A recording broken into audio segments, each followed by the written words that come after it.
For those of you thinking that things are going to get better, that Nigerians should give the Tinubu administration some time for things to get better, if you listen to what Pastor Olumide Emmanuel is going to tell you, it's going to bust your bubble. This next video is definitely worth hearing. So watch it, and when you're done, we'll review it and react to it together. We'll pick out some salient points. So if you stick around to the end, we'll situate all of this with respect to how we can make Nigeria better. We can make Nigeria better. Let's give it a try, at least. So the first thing I want us to understand is that it's not going to get better, so that we'll not keep having these unrealistic expectations. If you look back at our democracy since 1999, we have never had a better government.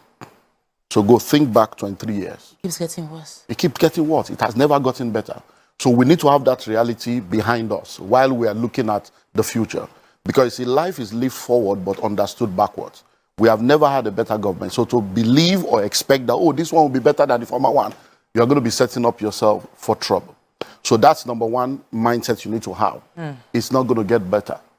Even when we look at it prophetically, darkness will cover the earth, gross darkness the people. So it's not going to get better.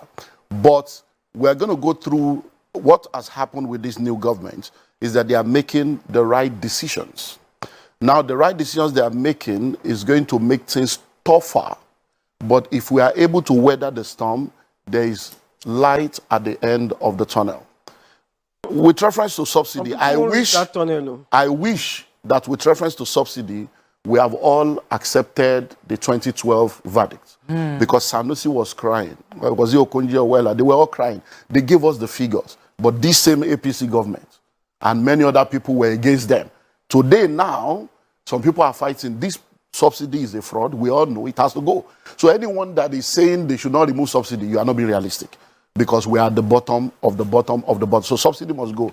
The challenge is always, should it go now? What do we need to put in place before it go? All those are stuff we will discuss with time. But that it must go, it has gone. Number two, the floating of the dollar. It's a good decision. But one thing we need to understand is that there's what we call the gestation period for every policy. When a policy is made, it takes between 6 months to 2 years, all other factors being considered, before the benefit of that policy begins to come. So all these ones we think things are tough. It's not tough.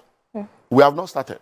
So don't even disease you have not started, because we are just less than 2 months in the policy now.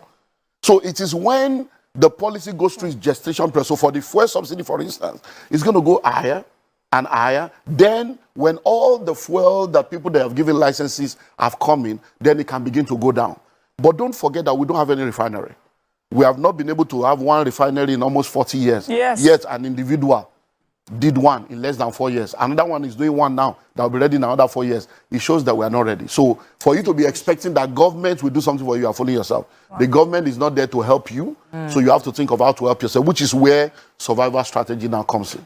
So my own advice for individuals is to understand that the principles that makes for surviving and thriving in any economy has never changed. There's nothing you're going through today that people have never gone through before. They survived it. If we survive lockdown, we'll survive this one. We just need to face reality. And the reality is twofold. Increase your income or reduce your expenditure. But many times people always think of increasing income alone. Reducing your expenditure is a major aspect of surviving any economy, because the income will not necessarily increase if you don't have value that you are offering that will demand money to flow to you. So if you are earning salary will not increase. They will even most likely sack you. Because if I'm to advise an entrepreneur right now, entrepreneurs should be making the tough decisions.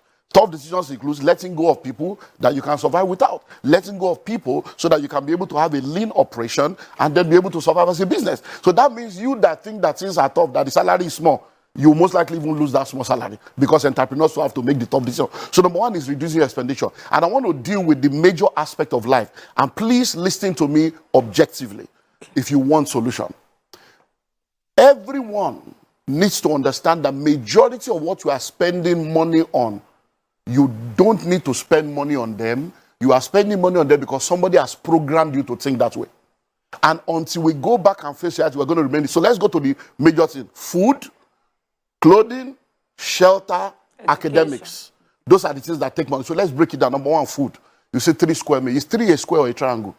Who told you you must eat 3 times a day? That's part of the setup. So we have all been breakfast, lunch, and dinner. Where? Who told you that? Who defined it such? So even when you are not hungry, you are asking for food. You ask them, hey, where's my lunch? Are you hungry? Hey, but I've not eaten lunch. Must you eat lunch? So everybody must go sit down as a family and say, okay, in this family, from today, 011, 101, 001, whatever, you must reduce your food. Because you eat to live, you don't live to eat. If you eat once a day, you will not die. No. You're going to go through a period within 2-3 weeks, you will adjust. You'll be shocked that once a day is okay and you'll be healthy. Once you eat well, that's on the food aspect. On the issue of clothing, we don't need to talk too much. Most of the time, it's self-esteem issues. People don't even know what you are wearing. There's what we call the 20-40-60 principle. When people are in their 20s and in their 30s, most of the decisions they make is based on what people will say, how people will feel. By the time you get to your 40s and 50s, you don't care what anybody is saying. By the time you become 60, you realize that nobody was even saying anything in the first place. You are the one setting yourself up. How many times have you done hair, wore shoe, and nobody saw? That you now told them, you didn't see myself, you do shoe. Your husband will give you money to go to salon. And you will return, and he will not even commend you because he has forgotten.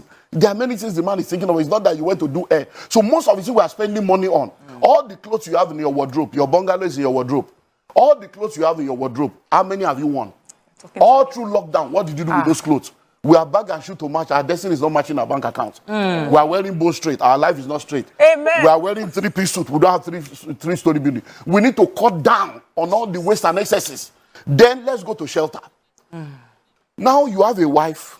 Many of us grew up in room and parlor. You want to stop him? Husband, wife, and 5 children. We grew up in one room. We grew up in room and parlor. We survived. Cotton was what our parents were using to survive. They didn't have car, they were happy. Now you have cars, you are sad. Now you are in duplex, you are frustrated. Why? Because we have built our appetites over the years based on materialism, what people will think, what people will feel, and we have set ourselves up. You'll be amazed that in Lagos today, the illiterates are the landlord, the educated ones are the tenants.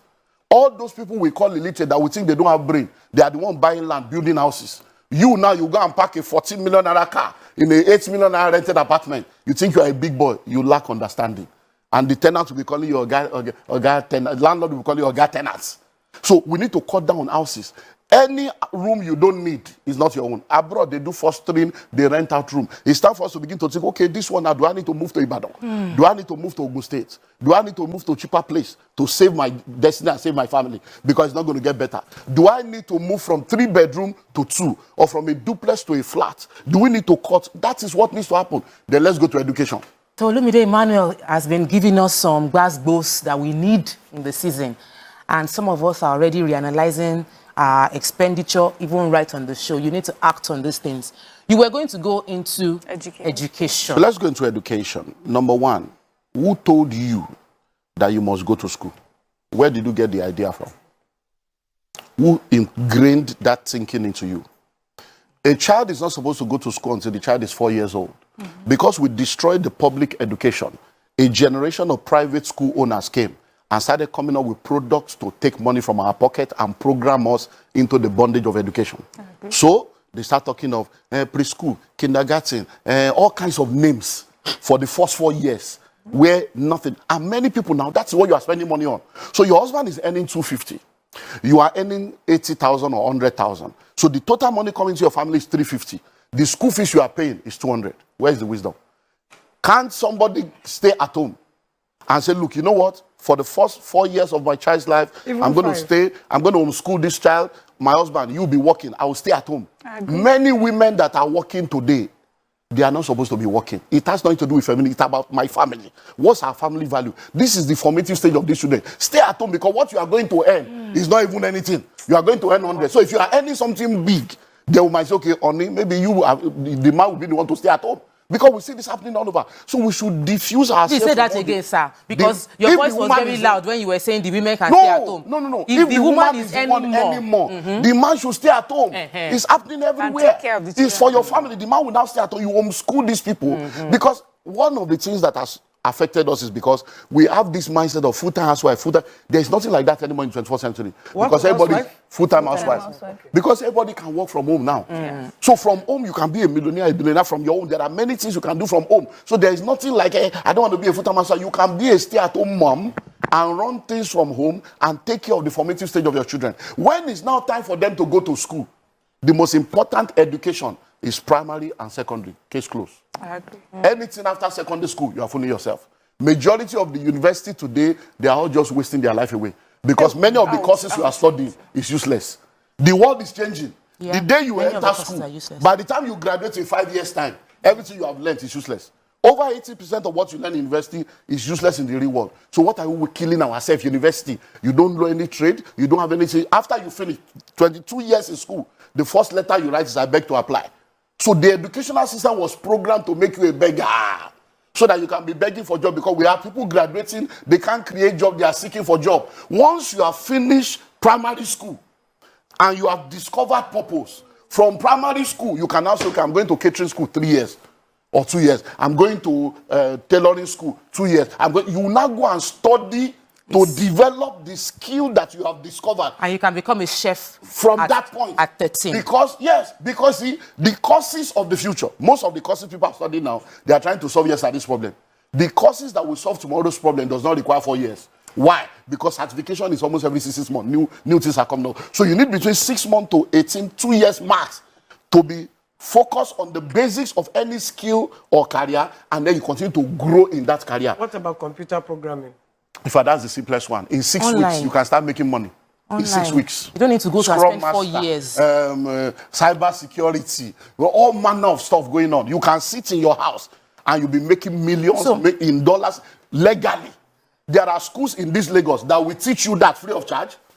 They will house you, they will feed you, they will teach you free, they will still give you a job. And then you will pay back when you get a job over a period of time. School free in this Lagos. People are not looking for that. They want to go and do 4 years, and then 4 years that will become 6 years, because it's the programming. Because when we're growing up, our parents want you to be a doctor, lawyer, engineer. All those courses are useless now. AI is taking over. What I'm hearing you is What about law? Law is we should There is nothing called law, but it's expired. They are all expired courses. Law, medicine. It's about AI thinking. is doing it, and Watson will take over. The law you are studying law in Nigeria. When you get to England, you can't practice. You have to acclimatize to their own. You do their bar. You go to America, say, but the software now, AI, will be a global lawyer that has every law of every nation and understands every language. So which law are you reading?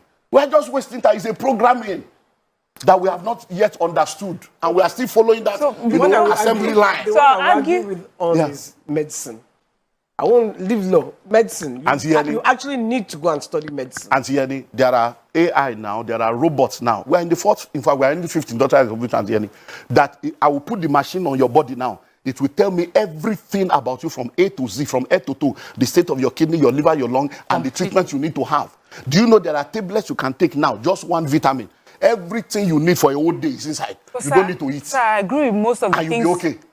So I'm not saying that those things will not be needed, but the number of people that are going in there will be left stranded, because by the time you come out, we need 50. There are 5 million of you. You will not be stranded. So we need to begin to think differently. Yeah, that's it. I get Because that. the way forward is you must be a value creator. Many people are in the marketplace, they are not offering value. They are just going to collect. And what does it mean? Money flows in exchange for value. What is value? Meeting needs, solving problems, and answering questions. So you must have something you are offering your generation that they are paying you for. People don't employ for activity anymore. They employ for productivity. You know you are an entrepreneur. Do you know how many unemployable graduates we have in Nigeria? They can't speak good English. They can't write letter without correction. They didn't go to school. And these are the people, and you are talking to them. They went to school. They went to school, but school didn't go through them, because most of these schools, they are not teaching them anything. They are just buying handouts. I agree with you. Do you have an idea of the Nigerian university? 300 people in the class, 120 people in the class, 80 people in the class. Lecturers don't come. They don't even come. These are the realities. Why are we deceiving ourselves? You now say my child is in this, is in that. Then we now say it's a And private. you're borrowing money to pay for it. Private university. This one is a private this. This one is a Christian. There is no Christian school. There's no Muslim school. Please listen. I have 2 master's degrees. I have 2 PhD. Not all. I went to school, so I have 2 PhD. So I'm not saying that you should not go to school. I'm not saying that you don't need education. But when you are going to school, be going to school because you really need it. Be going to school because it is important to help you to become who you are supposed to be. Many people already discover what they are supposed to do. I'm supposed to be a fashion designer, but because of this programming, you want to first go and do medicine. Then you now come back to that. You want to first do architecture first. That is the deception I'm talking about. And then when you are going to school, don't go to school based on the programming of the courses you think will help you to be marketable. Go to school to study the courses that will help you to solve the problem of the world you are living in. Many of us are mirroring our parents' dreams and desires. That's why the popular courses.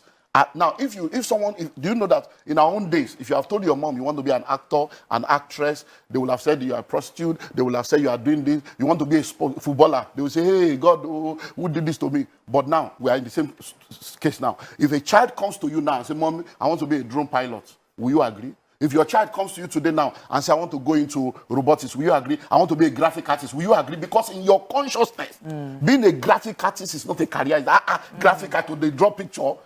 That is the program that we have all been programmed in. The colonial masters messed us up, and we are messing up the next generation. Because think of it. Every time you ask a child, what do you want to become? Majority of them tell you they want to become something that requires them to go and get a job from somebody to get a salary. That's the programming I'm talking about. We have been programmed to go to school. The education sector, as it is today, was not set up to help you. It was set up to create workers for the marketplace for capitalists. So it's for us to now know that, look, I'm not going to be a pawn in that. I'm going to go to school to learn to earn, to learn to develop my skill so that I can be skillful to be able to offer value so that money will flow.